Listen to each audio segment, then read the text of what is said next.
So students, we were discussing acrosome reaction. So in this, it starts after the Zona pellucida sperm touch or initial interaction. So acrosome reaction होने के लिए, जो कि एक बहुत ही महत्वपूर्ण इवेंट है,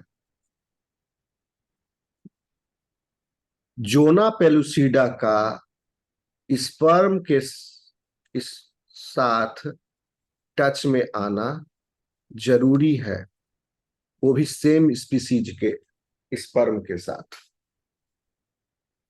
ओके, आप देखिए यहां पर पिक्चर में आपको दिख रहा है, there are several sperms which are surrounding this egg which is present in this follicle। है ना, एक तो फॉलिकल के अंदर है, ये सब फॉलिकल के सेल्स हैं, फॉलिक्यूलर सेल्स। ये येलो कलर का सेल दिख रहा है आपको? Yes sir. Yes sir. Are follicular cells, जो ग्राफियन फॉलिकल के अंदर एग मैच्योर हो रहा है, ओके, डेवलप हो रहा है, वही है।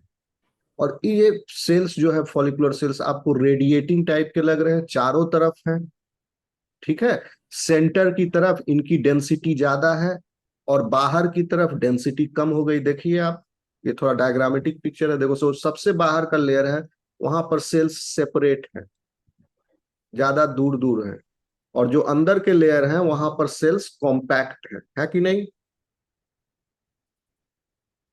Yes sir. It is yes sir. radiating appearance, that's why this layer's name is, यहां से जो यहां तक लेयर है, येलो कलर का लेयर, इसे हम कहते हैं कोरोना रेडिएटा। ठीक, तो कोरोना रेडिएटा के लेयर के होने में एग का कोई रोल है नहीं। एग भी एक सेल है, एक बड़ा सा सेल है इसके अंदर। इस एग का कोई कंट्रीब्यूशन है कोरोना रेडिएटा में? कुछ देता है इसको, इस कोरोना रेडिएटा के लेयर के बनने में? नहीं। एग जो दे रहा है वह ये जोना पेलुसिडा के बनने में दे रहा है, जो ये मजेंटा कलर का आपको रिंग जैसा लेयर दिख रहा है, दिख रहा है? Yes sir. It's yes sir. Concrete wall जिसके अंदर एग है, इसको क्रॉस करना, तभी ये पेनिट्रेट हो कर सकता है स्पर्म, जब स्पर्म में एक्रोसोम रिएक्शन होगा। एक्रोसोम रिएक्शन तभी होगा जब स्पीसीज स्पेसिफिक बाइंडिंग होगी जोना पेलुसिडा की स्पर्म के साथ।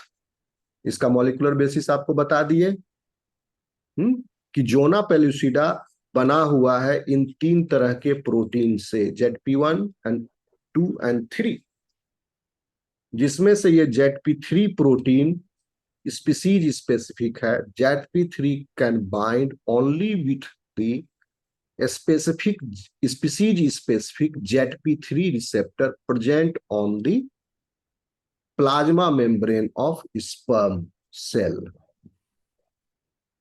सब देखिए लिंक है, स्पीसीज स्पेसिफिक स्पर्म आया, ZP3 की बाइंडिंग हुई, जोना पेलुसिडा ZP3 रिसेप्टर की बाइंडिंग हुई जोना पेलुसिडा में प्रेजेंट ZP3 के साथ, जिसकी वजह से, बहुत ही इंपॉर्टेंट है, ये स्पीसीज स्पेसिफिक बाइंडिंग होने की वजह से ZP3 रिसेप्टर की ZP1 के साथ एक चेंज आता है स्पर्म के अंदर। क्या चेंज आता है? कैल्शियम आयन जो प्रेजेंट है सराउंडिंग में, तो ये सराउंडिंग क्या है? क्योंकि स्पर्म तो इजैकुलेट हुआ है फीमेल जेनाइटल ट्रैक्ट में, तो फीमेल जेनाइटल ट्रैक्ट के जो सिक्रीशंस हैं उसमें कैल्शियम आयन प्रेजेंट है। उस कैल्शियम आयन का इन्फ्लक्स हो जाता है कहा? इन्फ्लक्स हो जाता है साइटोसोल के। भले ही इसमें बहुत ही लिटिल अमाउंट ऑफ साइटोसोल है स्पर्म का, क्योंकि तो अदर स्ट्रक्चर से, लेकिन फिर भी है। तो उसी लिटिल साइटोप्लाज्म में कैल्शियम आयन का इन्फ्लक्स होने की वजह से यह एक्रो, रेड कलर का दिख रहा है ऊपर में, कैप टाइप का स्पर्म के ऊपर। Can you see this student? Yes, sir. Yes, sir. Yes, sir. Yes, sir. हो गया। सो this is acrosome. Okay, acrosome को आप ऐसे समझिए, इस एक्रोसोम के अंदर ये एक ऑर्गेनल है, ये एक तरह का वेसिकल है। उस वेसिकल के अंदर कुछ मटेरियल है जो कि बहुत ही घातक नहीं कहिए, ये मटेरियल है, हाइड्रोलिटिक एंजाइम से भरे हुए हैं। जैसे कि यह सीमेंटिंग वाल है, इसको पेनिट्रेट करना है तो इसको ड्रिल करने के लिए जो औजार चाहिए वो ये है, एक्रोसोम। ये एक्रोसोम का मटेरियल रिलीज होना चाहिए जोना पेलुसिडा के ऊपर, ताकि जोना पेलुसिडा डिजॉल्व हो जाए और स्पर्म पेनिट्रेट कर जाए। आप देखिए यहां पर एक स्पर्म पेनिट्रेट कर रहा है, यहां बॉटम हाफ में देखिए, ठीक। ये हाइड्रोलाइटिक एंजाइम से भरे हुए हैं। कैल्शियम आयन के इन्फ्लक्स के बाद इसके अंदर साइक्लिक एएमपी का सिग्नलिंग होता है, जिसकी वजह से, उतना आप मत इग्नोर करो, सिर्फ इतना लिखो, कैल्शियम आयन इन्फ्लक्स। ये बहुत इंपॉर्टेंट है। कैल्शियम आयन इन्फ्लक्स नहीं होगा तो फर्टिलाइजेशन ही नहीं होगा, इनफर्टिलिटी हो जाएगी फिर। और कैल्शियम आयन इन्फ्लक्स तभी होगा जब स्पीसीज स्पेसिफिक बाइंडिंग होगी जोना पेलुसिडा प्रोटीन्स की इसके रिसेप्टर के साथ। तो कैल्शियम आयन के इन्फ्लक्स के बाद ही एग्जोसाइटोसिस होती है। एग्जोसाइटोसिस किसकी? एक्रोसोम की। बाहर में एग्जोसाइटोसिस में क्या होता है कि वेसिकल फ्यूज हो जाते हैं प्लाज्मा मेम्ब्रेन से। जो मटेरियल वेसिकल के अंदर है, सिक्रीशन होना है इस मटेरियल का सेल के बाहर, हमारे हार्मोन्स वगैरह जो सिक्रीट होते हैं वह इसी प्रक्रिया के द्वारा होते हैं, एग्जोसाइटोसिस बोलते हैं। इसका उल्टा होता है पिनोसाइटोसिस। पिनोसाइटोसिस में बाहर के वेसिकल से के फ्यूजन, प्लाज्मा मेम्ब्रेन, ये दोनों लिपिड है, फ्लूइडिटी है, यहाँ भी लिपिड लेयर है, बायलेयर है, यहाँ लिपिड, दोनों लिपिड बायलेयर फ्यूज हो जाएगा तो इसके अंदर का कंटेंट अंदर चला आएगा। ठीक है, ये सिक्रीशन का उल्टा हुआ। Absorption is done through pinocytosis and secretion is done through exocytosis. तो एक्जोसाइटोसिस हो जाता है एक्रोसोम मटेरियल का on the surface of zona pellucida. ये तभी होता है जब कैल्शियम आयन का इन्फ्लक्स होता है। Sorry, so see here very crucial role of calcium ion. इस सबको पॉइंट बना के लिखते जाओगे स्टूडेंट्स। Okay, sir. ठीक है, Okay, sir. यहां तक क्लियर है? आगे बढ़े। Yes, sir. Yes, sir. Okay, लेकिन देखिए एक्रोसोम रिएक्शन तो तब होगा ना जब स्पर्म पहुंचेगा जोना पेलुसिडा तक। अब स्पर्म के जोना पेलुसिडा तक पहुंचने में कई सारे डिफिकल्टीज हैं। स्पर्म कैसे पहुंच जाएगा वहां तक? Sperm has been released in vagina, and this egg with its surrounding follicles are present in fallopian tube. It is resting there, fallopian tube में एग है, यस कि नो? याद कीजिए। Yes, sir. Yes, sir. After ovulation from the ovary, the egg has come to the fallopian tube। Fertilization भी fallopian tube में ही होती है। तो स्पर्म कितना छोटा है? माइक्रोस्कोपिक है। उसके लिए यह डिस्टेंस कितना ज्यादा हो गया? It's a huge distance. इतना छोटा माइक्रोस्कोपिक, ये लगभग 1 फीट के लगभग डिस्टेंस है उसका, 1 फीट से थोड़ा ज्यादा। तो this is a huge distance for sperm. जैसे किसी आदमी को कह दिया जाए मुंगेर से पटना दौड़ो, कितने दौड़ पाएंगे? अब रिलीज हुआ 300 million sperm per ejaculation. This is the normal value. 3 million sperm has been ejaculated, and out of this 3 million, इस रीजन में फेलोपियन ट्यूब में जहां यह एग है अपने फॉलिकल्स के साथ, यहां तक लगभग बहुत ही कम, इससे मतलब 200 के लगभग पहुंचेगा। हम कहते हैं पूरा क्लास को इस पटना पहुंचो 2 दिन में दौड़ के, 2 से 3 दिन में मुंगेर से दौड़ के या चल के, विदाउट एनी व्हीकल, कोई साइकिल रिक्शा कुछ नहीं, पैर से। स्पर्म को कोई व्हीकल थोड़ी है, वो अपना पूंछ डुलाते हुए तैरते हुए जाएगा 2 से 3 दिन में।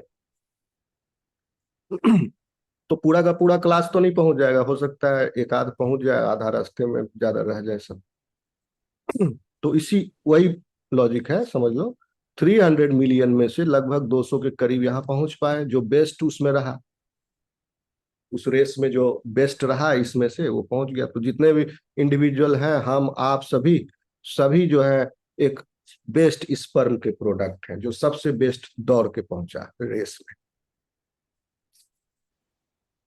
तो लगभग कुछ फ्यू हंड्रेड्स यहां तक पहुंचे, और यहां पहुंचने के बाद 2 से 3 दिन में इनको फिर सबसे पहले कोरोना रेडिएटा का सामना होता है। तो आप समझो एग यहाँ है, कोरोना रेडिएटा, बहुत सारे सेल्स हैं बाहर की तरफ सटे सटे। कोरोना रेडिएटा को क्रॉस करेगा तभी ना जोना पेलुसिडा तक पहुंचेगा। तो कोरोना रेडिएटा को क्रॉस करने में इस 200 में से फिर कुछ ही कर पाते हैं, यानी उनको रास्ता बनाना होगा, इधर से घूम के यहाँ यहाँ बीच में से सेल्स के। अब बहुत सारा लड्डू रखा हुआ हो एक थाल में, तो एकदम थाल के बॉटम को टच करना है किसी कीड़े को, तो उसको कितना घूम के उसमें से बीच बीच में से गैप में से जाना पड़ेगा, है कि नहीं? थिंक 3 डायमेंशनली, यस और no? Yes, sir. Yes, sir. से कुछ स्पर्म जो 200 पहुंचे, वो पहुंच जाते हैं जोना पेलुसिडा तक, जाएगा सर। ठीक है। लेकिन जोना पेलुसिडा तक वो पहुंचेंगे क्यों? वो कौन सी चीज है जो उन्हें बाध्य कर रही है? There is something which is attracting this sperms. वो दूसरा डायरेक्शन में भी देखो, यहाँ चारों दिशाओं, इधर से भी आ रहा है, इधर से भी आ रहा है। अगर ये रैंडम रास्ते में मिलने वाली कोई चीज होती, तो एक तरफ से स्पर्म आ रहा है तो उधर से ही मिलता, फिर इधर से भी आ रहा है। तो ये follicular cells they release chemo attractant. Nature of this chemo attractant is still poorly understood. Attractant, इस कीमो अट्रैक्टेंट की का घनत्व सबसे ज्यादा जहां पर यह रिलीज हुआ, सोर्स हुआ, वहां पर ज्यादा होगा मात्रा। और जैसे जैसे दूर जाते जाएंगे इससे उसका कंसंट्रेशन, उसकी मात्रा कम होती जाएगी। कीमो अट्रैक्टेंट की सबसे ज्यादा मात्रा इसके नजदीक होगी और यहाँ पर सबसे ज्यादा होगी। तो स्पर्म जो है इसकी तरफ रास्ता खोजते हुए और कुछ सफल होते हुए यहाँ तक पहुंच जाते हैं। Are you getting students? Yes, sir. Yes, sir. Yes, sir. Yes, sir. Basically a chemical signal which is released by the follicle, सब पॉइंट में लिखते जाना। This chemical signal is released by these follicle cells that surround this ovulated egg, and which is attracting now the sperm to the egg. Once it finds the egg, then sperm must migrate through the layer of the follicles, and then it binds to the zona pellucida, which is also called as egg coat. इस radiata को cross करने के बाद उसका जोना pellucida से सामना हुआ और वहां पर वो बाइंड कर जाता है। किसके थ्रू? इन प्रोटीन्स के थ्रू। जो कि ये प्रोटीन तो जोना पेलुसिडा में प्रेजेंट है, इन प्रोटीन्स का अपने रिसेप्टर के बाइंडिंग के थ्रू। इन सब प्रोटीन्स के रिसेप्टर है, पर्टिकुलरली ZP2 का भी रिसेप्टर है, ZP2 रिसेप्टर।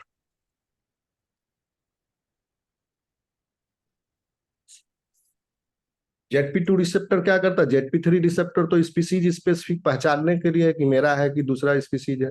ZP2 रिसेप्टर क्या करता है? यह ZP2 प्रोटीन के साथ स्ट्रांगली बाइंड कर जाता है, जिसकी वजह से अब किसी चीज को हम खोद रहे हैं तो कोई एक सहारा मजबूती को पकड़ेंगे, तब उसको अच्छे से बरो कर पाएंगे टनल को। तो ये स्पर्म को एंकर कर देता है ZP2 रिसेप्टर की बाइंडिंग ZP2 प्रोटीन के साथ। तो यह एंकर हो जाता है जोना पेलुसिडा में, और उसको अपने एक्रोसोम मटेरियल का एक्सोसाइटोसिस करवा के उसको टनल जैसा उसको बोरिंग भी कर रहा है, छेद कर रहा है, उसको पेनिट्रेट कर रहा है। आ रहा है स्टूडेंट समझ में? Yes, sir. Yes, sir. Yes, sir. ZP2 protein. Once ZP3 interaction with the ZP3 receptor establishes that this is an species specific binding. This is not a non-species specific binding. If this is a species specific binding, then ZP2 receptor attaches itself with the ZP2 protein present in the zona pellucida, and it does this work smoothly. ठीक, तो आप कहोगे ये ZP2 binding और acrosome reaction दोनों साथ साथ चल रहे हैं। ठीक, ZP3 बाइंडिंग हुई स्पीसीज स्पेसिफिक जैसे ही, वैसे ही कैल्शियम आयन इनफ्लक्स मिल गया। कैल्शियम आयन का इनफ्लक्स एक्रोसोम रिएक्शन को स्टार्ट करवा दिया। एक्रोसोम रिएक्शन स्टार्ट हो गया, ZP2 बाइंडिंग स्टेब्लिश हो गई, यानी species specific binding, then ZP2 receptor binds with ZP2। क्योंकि ये प्रक्रिया इसके बाद होती है। क्यों होती है? क्योंकि एक्सोसाइटोसिस होगा एक्रोसोम मटेरियल का, तभी ZP2 रिसेप्टर एक्सप्रेस होता है प्लाज्मा मेम्ब्रेन पर। कैसे? क्योंकि जो वेहिकल्स फ्यूज करेंगे एक्रोसोम के प्लाज्मा मेम्ब्रेन में, ठीक है, तो नया मेम्ब्रेन मटेरियल ऐड हो गया प्लाज्मा मेम्ब्रेन में, फ्यूज किया, तो इसी मेम्ब्रेन मटेरियल में ZP2 का रिसेप्टर है, जो कि एक्रोसोम के रिएक्शन के पहले मौजूद नहीं था, जो कि ठीक है सिर्फ ZP3 रिसेप्टर था। लेकिन एक्रोसोम रिएक्शन स्टार्ट हो गया, जिसकी फलस्वरूप वेसिकल्स फ्यूज कर रहे हैं प्लाज्मा मेम्ब्रेन में, तो ZP2 रिसेप्टर भी अब सरफेस पर आ गया, और यह ZP2 रिसेप्टर पकड़ लेता है ZP2 प्रोटीन को जोना पेलुसिडा का, और उसको पकड़ के अंदर घुस गया डिजॉल्व करते हुए, क्योंकि एक्रोसोम मटेरियल से एक्रोसोम के अंदर मौजूद हाइड्रोलाइजिंग एंजाइम, हाइड्रोलाइटिक एंजाइम्स वो निकले, जो कि इन प्रोटीन्स और इनके बीच की जो सीमेंटिंग मटेरियल है उसे डिजॉल्व करते हुए, डाइजेस्ट करते हुए रास्ता बना देती है।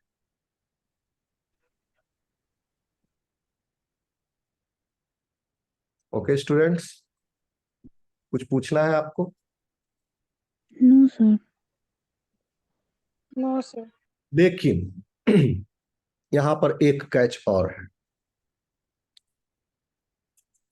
इसको मिटाते हैं। ये तो आप समझ गए अब zona pellucida acrosome interaction. Catch ये है कि इफ,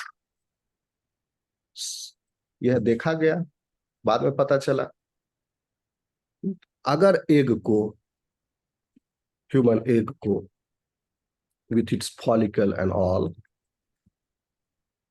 पेट्री डिश, अगर यहां पर स्पर्म हम ऐड कर दिए आर्टिफिशियली एक पेट्री डिश में, इस मैच्योर्ड एग के अलोंग, क्या फर्टिलाइजेशन होगा?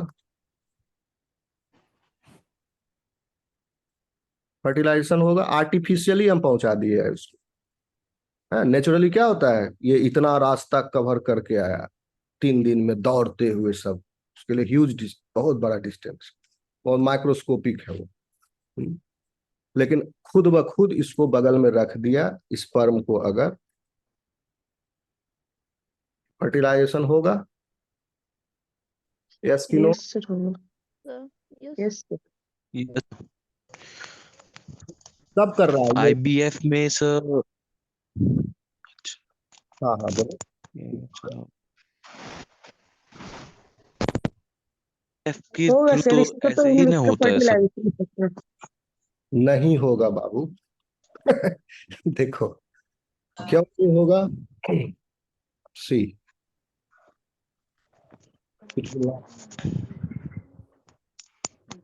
बिकॉज, इसका पता बाद में चला, बिकॉज जब स्पर्म मेल बॉडी से निकला, आप ऐसे समझ लो कि ऐसा जूता है, मान लो पॉलिश नहीं है, तो पार्टी में जाएगा तो कोई इज्जत नहीं मिलेगा, मान लो गंदा है तो। ये स्पर्म का पॉलिशिंग होना है, ऐसे समझो, तब जाके ये फर्टिलाइज करेगा। और ये पॉलिशिंग होती है फीमेल जेनाइटल ट्रैक में, जिसे हम कैप्सिएशन कहते हैं।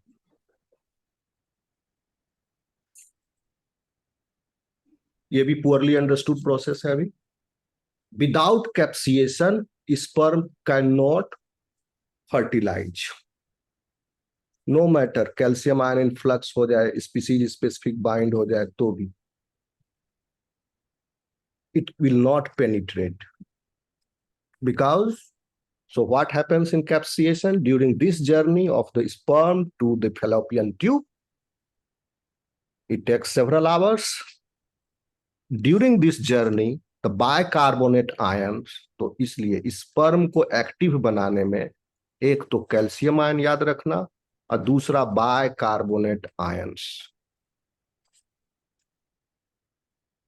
both are very important. So bicarbonate ions present in the secretion of the vagina or the genital tract.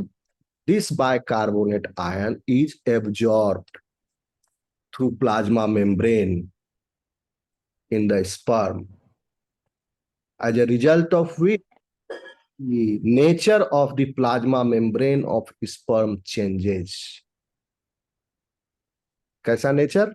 Lipid composition change, there are several kinds of lipids, so उसका composition change होता है। There are several kinds of glycoproteins, उसका composition ऊपर नीचे, कुछ नया कुछ पुराना है।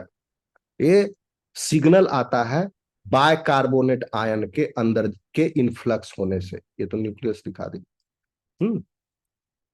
तो दोनों का इनफ्लक्स होता है, पहले बाइकार्बोनेट आयन का होगा इनफ्लक्स, जिससे इसके प्रॉपर्टी में चेंज आ जाएगी इस सिग्नलिंग से कि हाँ हम सही रास्ते पर हैं, ठीक है।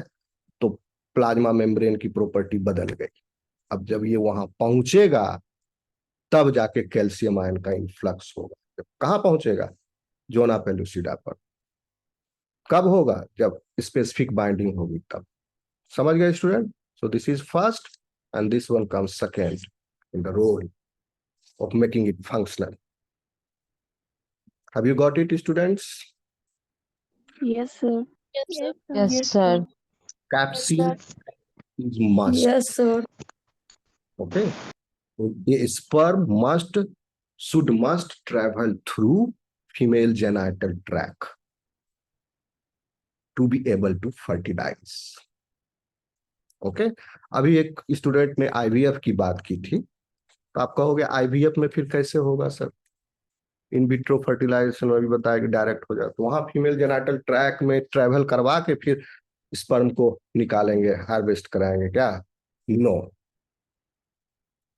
IVF is a collection of several, आगे सेकेंड यूनिट में आपका ये टॉपिक आएगा, लेकिन अभी हम थोड़ा सा ब्रीफ दे देते हैं। IVF is collection of several processes.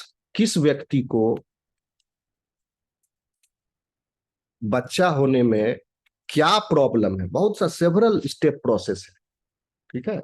किस स्टेप पर प्रॉब्लम है उसका डायग्नोसिस पहले, और उस स्टेप को करेक्ट करने या बाईपास करने के मुताबिक जिस पद्धति का हम इस्तेमाल करेंगे, कलेक्शन ऑफ टेक्निक्स है इसमें बहुत सारे। इनमें से मान लो नंबर 1 का इस्तेमाल किए, नंबर 4 का इस्तेमाल किए, नंबर 2 का, इन तीनों का ही इस्तेमाल से हो जाएगा।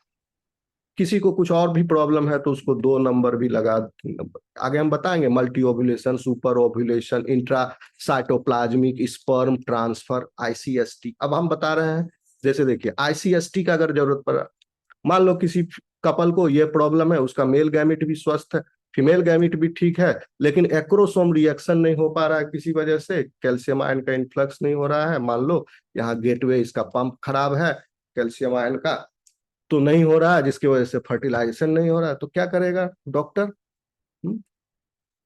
मेल से स्पर्म में तो सिर्फ इसी यही काम का है, बताए थे पहले, न्यूक्लियस और सेंट्रियोल। इसको इंजेक्शन के द्वारा हम डॉक्टर, नाम ही है इंट्रासाइटोप्लाज्मिक स्पर्म ट्रांसफर, स्पर्म को इंजेक्शन के द्वारा नीडल से एग के न्यूक्लियस के पास पहुंचा दिया, या एग के साइटोप्लाज्म में इंजेक्ट कर दिया, इंजेक्शन से डायरेक्ट इंजेक्शन ठोका, यहां पर साइटोप्लाज्म में स्पर्म की एंट्री कर दी। बहुत ही फाइन नीडल होती है, माइक्रोस्कोपिक फाइन नीडल, उसके द्वारा सिर्फ एक स्पर्म का ट्रांसफर कर दिया, तो सारा सॉल्व हो गया प्रॉब्लम। कहीं कैप्सिएशन की जरूरत नहीं पड़ी, कहीं एक्रोसोम रिएक्शन की जरूरत नहीं पड़ी। कैप्सिएशन और एक्रोसोम की जरूरत पड़ रही थी किस लिए?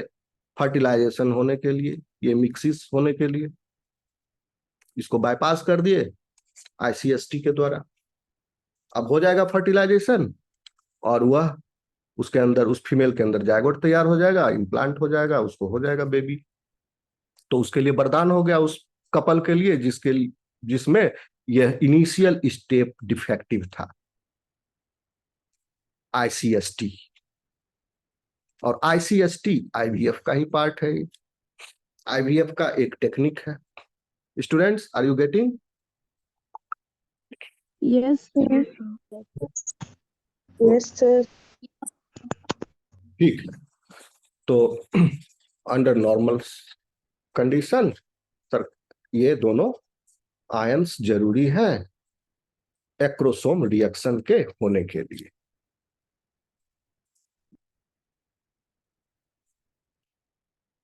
ओके,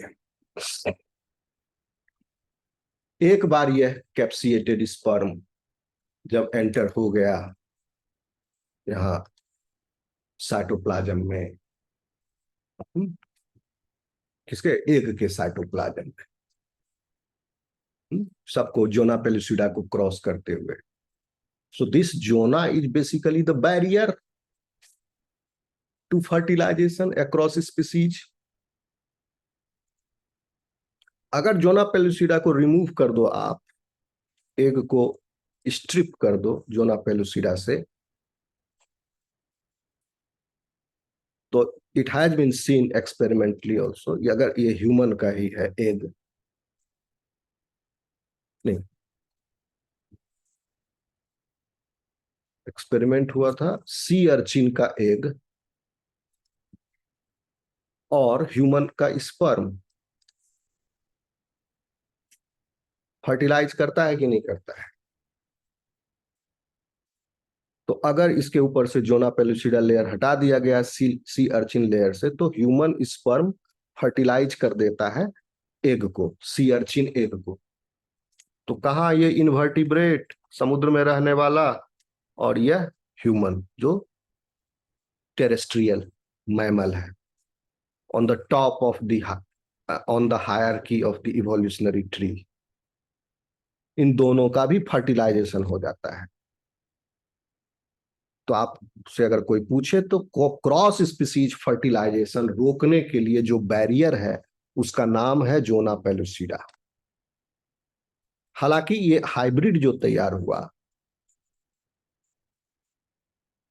ये वायबल नहीं है, it will not survive, it will die just after the fertilization or few divisions after the fertilization. It can neither implant nor it can grow its developmental journey on its own. Okay, because this is interspecies fertilization and hybrid, दोनों के half set of chromosomes जो हैं haploid compatible ही नहीं है एक दूसरे से। दोनों जब आएंगे तो होमोलोगस पेयरिंग नहीं होगी, कंपैटिबल नहीं है, तो हाइब्रिड, इसीलिए इंटरस्पेसिफिक हाइब्रिड सरवाइव नहीं कर पाते हैं। क्लियर? Yes, sir.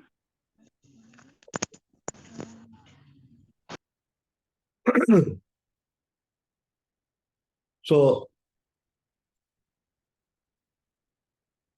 अब ये लगभग हो गया एक्रोसोम रिएक्शन, इससे ज्यादा बताने की जरूरत नहीं है।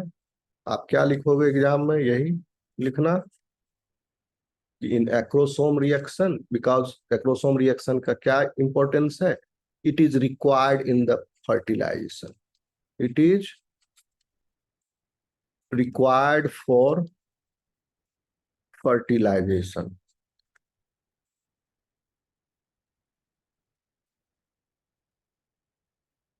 Must for fertilization. कैसे होता है वो समझ गए प्रक्रिया। एंड इट इज इस प्रक्रिया के दौरान क्या होता है, exocytosis of the acrosome material, exocytosis of acrosome material on zona pellucida. और ये एक्रोसोम मटेरियल क्या है, हाइड्रोलाइटिक एंजाइम्स।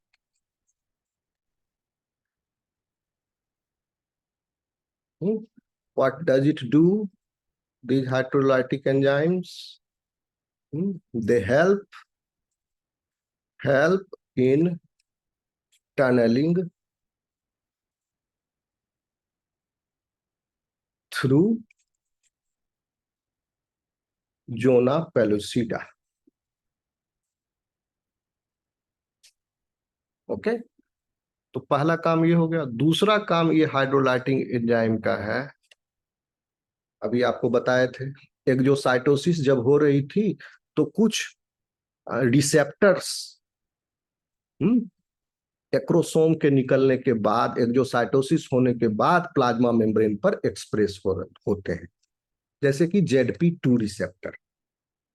वो वेसिकल मेम्ब्रेन में आया था, जब वेसिकल मेम्ब्रेन फ्यूज हुआ प्लाज्मा मेम्ब्रेन से, तब वो ऊपर आया। ठीक, तो ये डुअल रोल हो गया इनका, एक तो टनलिंग भी कर रहा है एंड साथ ही साथ it is exposing other proteins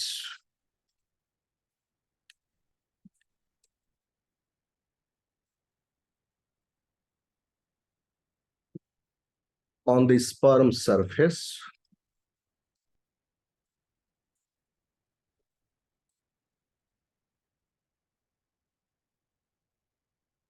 that binds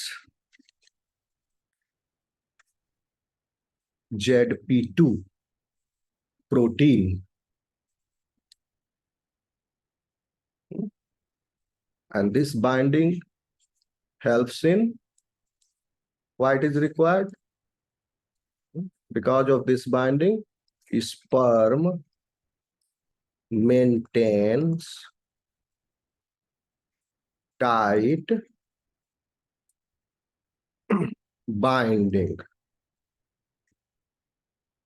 with zona pellucida.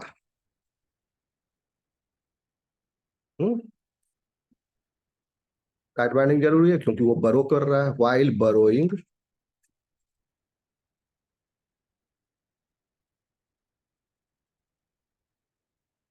Zona pellucida, या यहाँ जोना पेलुसिडा लिखे इसको कर, while burrowing, बस।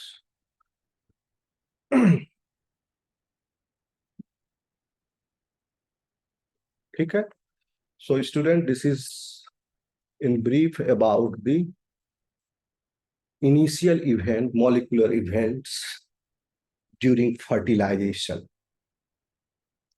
Okay. So these events, molecular events, are a result of natural phenomena, and it happens in the female genital tract. बहरहाल यह भी possible है कि इन इनिशियल स्टूडेंट इवेंट्स को बाईपास करके भी फर्टिलाइजेशन कराया जा सकता है आर्टिफिशियली, जैसा कि अभी बताए, इंट्रासाइटोप्लाज्मिक स्पर्म ट्रांसफर टेक्निक के द्वारा। कोई कैप्सिएशन की जरूरत नहीं है, एक्रोसोम रिएक्शन की जरूरत नहीं पड़ेगी इसमें। Okay, but this is under pathological conditions it has been done. किसी भी व्यक्ति को पता थोड़ी चलेगा कि हमको इसकी जरूरत है, किसी कपल को शादी होने के बाद ही पता चलेगा अगर इलाज कराएगा तो, अगर इनफर्टाइल है तो उसके बाद ये उसको हेल्प करने के लिए टेक्निक है। ओके, सो आप ये समझ लीजिए, ये इनिशियल इवेंट्स बहुत ही जरूरी है for natural mode of fertilisation to happen. Okay, artificial way जो है आईसीएसटी के द्वारा ये इनफर्टी क्लिनिक्स में यूज किया जाता है under the condition of specific disorders. So students, here the part A is complete, the zona pellucida acrosome interaction, part A of the molecular changes during fertilization. In part B,